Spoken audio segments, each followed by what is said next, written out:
被視為佛教最高聖物佛頂骨舍利首次離開南京嚟到香港，將會1連6日喺香港體育館展出。佛頂骨舍利星期三下晝由專機運抵本港，超過300個香港佛教團體代表同埋法師居士在場迎接。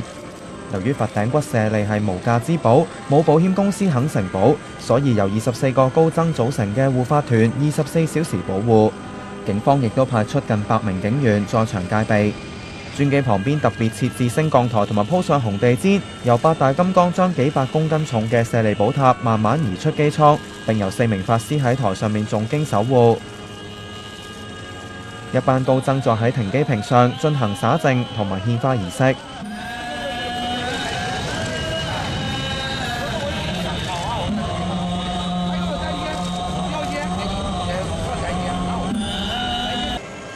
工作人員再小心翼翼將寶塔移送上車。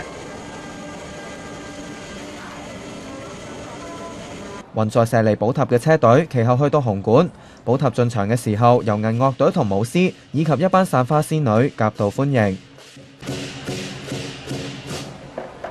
唔少在場嘅信眾都高舉相機影相。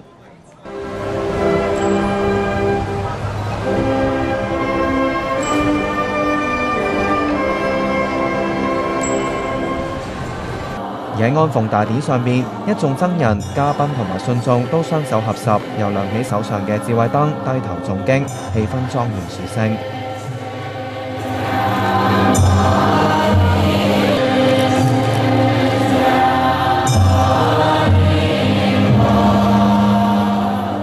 香港佛教聯合會會長郭光長老話：見到舍利就好似見到佛陀真身一樣，信眾參拜舍利能夠淨化心靈。唔少善信喺儀式後都留低喺場外排隊，希望可以再次入場近距離參拜舍利。因為本身係信佛教嘅，咁今次好難得第一次係嚟到香港嘅佛舍利骨，咁變咗係好想嚟睇。咁睇完之後覺得好舒服，成個人都好 relax 咯。亦都有內地人專程嚟到香港參與安奉大典，感覺好歡喜、好滿足，因為唔係每一個地方都有嘅，係啦。所以香港係一個好 lucky 嘅地方咯。佛頂舍利會喺星期三至下星期一喺紅館呢度展出，下一站就將會去到澳門。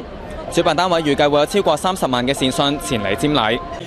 佛頂骨舍利被指係佛祖釋迦牟尼圓寂火化之後，頭蓋骨剩低最寶貴嘅真身舍利子，全球只係得1枚，屬於國寶級佛教聖物。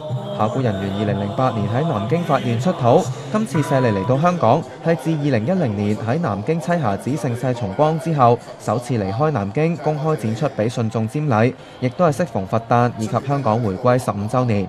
ONTV 東方電視新聞台報道。